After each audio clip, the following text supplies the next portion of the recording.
The live TV, सच सबसे आगे। नमस्कार, मैं हूं रंजीत झा और आप देख रहे हैं द लाइव टीवी। कर्नाटक में 10 मई को विधानसभा चुनाव के लिए मतदान की प्रक्रिया होगी, लेकिन इससे पहले तमाम राजनीतिक दल कोई भी कोर कसर नहीं छोड़ना चाहते हैं। वैसे तो जितने भी ओपिनियन पोल या सर्वे आए हैं, उसमें भारतीय जनता पार्टी की हार पर ही मुहर लगती हुई दिखाई पड़ रही है। दूसरी तरफ अलग अलग दल भी अपने हिसाब से आकलन कर रहे हैं। एक पूर्व सीएम का आकलन आया है, सर्वे आया है, उसके हिसाब से भारतीय जनता पार्टी की हार तो सुनिश्चित है।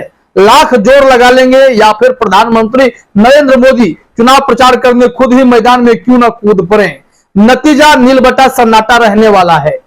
यह कहना है पूर्व सीएम एचडी कुमारस्वामी का। उनके हिसाब से प्रधानमंत्री नरेंद्र मोदी का पूरा फैक्टर ही यहां पर जीरो हो रखा है। मोदी के चेहरे की चमक कम हो गई है। कर्नाटक में उसका कोई प्रभाव नहीं रहेगा। वैसे तो आंकड़े भी यही कहते हैं कि जितनी बार मोदी ने कर्नाटक में जोर लगाई है, नतीजा उस हिसाब से आया ही नहीं है। सत्ता तक पहुंचाने के लिए जो सीटों का आंकड़ा चाहिए, उसे पहुंचाने में बीजेपी में खास करके प्रधानमंत्री का चेहरा फ्लॉप होता हुआ नजर आया है। अब एचडी कुमारस्वामी ने जो भी आंकड़े बताए हैं और जो फैक्ट्स बताए हैं, उसके हिसाब से बीजेपी की हालत बेहद ही खराब रहने वाली है। मोदी फैक्टर यहां पर कतई काम नहीं करने वाला है। अपने स्क्रीन पर जरा देखिए, नवजीवन ने खबर छापा है कि कर्नाटक चुनाव में नहीं चलेगा मोदी फैक्टर। बीजेपी कितनी भी कोशिश कर ले नहीं जीत सकती, कुमारस्वामी ने कहा है। और फिर इसके हिसाब से उन्होंने बताया है कि बीजेपी को महज 10 सीटों से भी संतोष करना पड़ सकता है पर्टिकुलर क्षेत्र में, जहां पर इन्हें लगता है कि सबसे बड़ा जनाधार है, या फिर बीजेपी को हिंदुत्व के नाम पर वोट पड़ सकता है। ये तमाम बातें धरी की धरी रह जाएंगी। तो ऐसे में प्रधानमंत्री मोदी समेत पूरी भाजपा को इस बात की आशंका है कि कर्नाटक में अब उनके पास मुद्दे नहीं बचे हैं। इस वजह से हिंदुत्व के एजेंडे को लाया जा रहा है। खैर, बात अगर कुमारस्वामी की करते हैं तो जरा अपने स्क्रीन पर देखिए कुमारस्वामी ने क्या कुछ कहा है। इसमें बताया गया है, कर्नाटक चुनाव की हलचलों के बीच पूर्व मुख्यमंत्री और जेडीएस के वरिष्ठ नेता एचडी कुमारस्वामी ने बुधवार को कहा था कि पीएम मोदी का करिश्मा कम हो गया है और कर्नाटक में उनके आक्रामक अभियान का 10 मई को होने वाले विधानसभा चुनाव पर कोई असर नहीं पड़ेगा।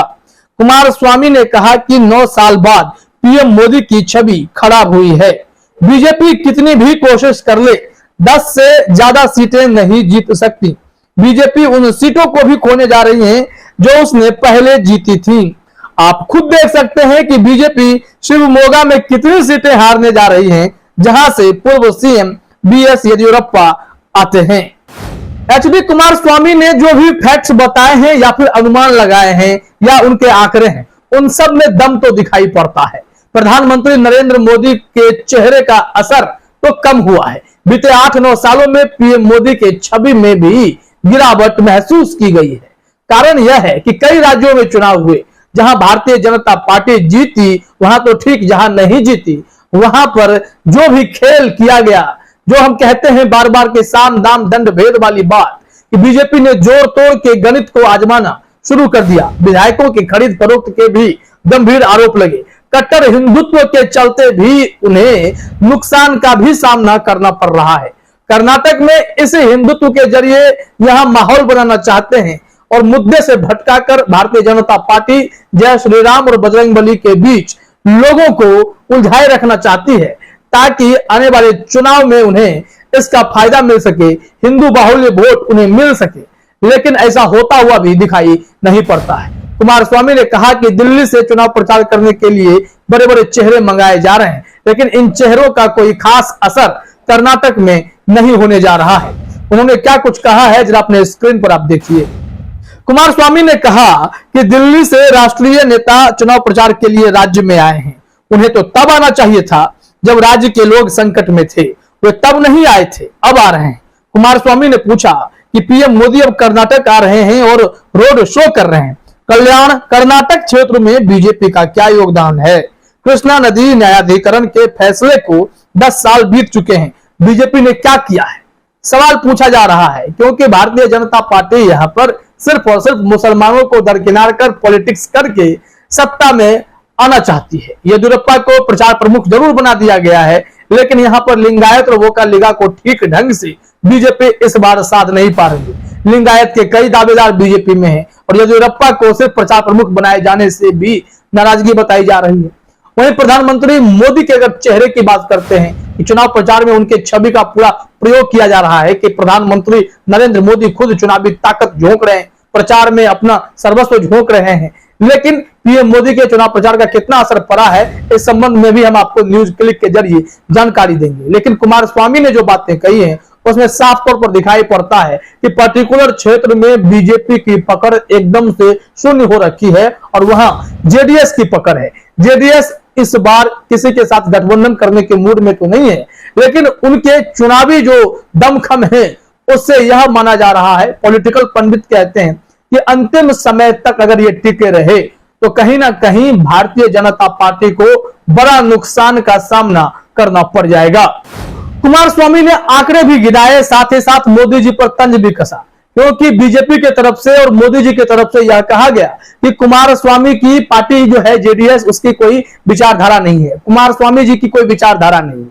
फिर जिन्होंने पलटवार करते हुए कहा है कि मेरी कोई विचारधारा नहीं है, लेकिन बीजेपी के साथ मिल जाए तो हमारी विचारधारा ठीक हो जाती है, कांग्रेस के साथ मिल जाएंगे तो हमारी विचारधारा खराब हो जाती है। फिर उन्होंने बताया कि हमने जितना काम करके दिया है उतना बीजेपी ने नहीं किया है। अब इन्होंने अपने उपलब्धि भी गिना दिए। इनका कहना है किसानों का कर्ज भी हमने ही माफ किया है। जरा देखिए अपने स्क्रीन पर उन्होंने क्या फैक्ट्स बताए हैं। कुमारस्वामी ने कहा कि कल्याण कर्नाटक क्षेत्र में मैंने सबसे अधिक योगदान दिया है। किसानों का कर्ज किसने माफ किया? बीजेपी नेताओं को मोदी के नाम पर वोट मांगना है, उनके पास और कोई विकल्प नहीं है। क्या वे सीएम मुंबई का चेहरा दिखाकर वोट मांग सकते हैं? उन्होंने तंज भी कसा है कि मुंबई के ऊपर तो 40% कमीशन वाली सरकार का ठप्पा लग गया है, ये पे सीएम के नाम से जाने लगे।